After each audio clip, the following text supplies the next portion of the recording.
How to add apps to lock screen on iPhone. To get started, first of all go ahead and open up the Settings application on your phone. Once you're here, scroll down until you find the Wallpaper option and tap on it.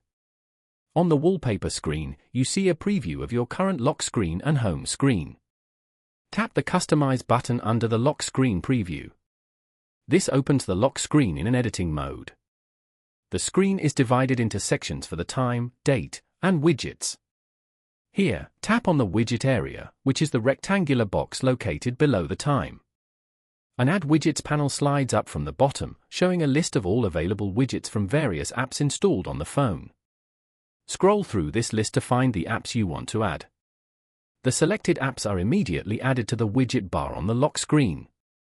Once you finish adding your desired app widgets, tap Done in the top right corner to save your new lock screen layout. Now, when your iPhone is locked, you will see the icons for the apps selected. Tapping one of these widgets will take you directly to that app after authenticating with Face ID or passcode.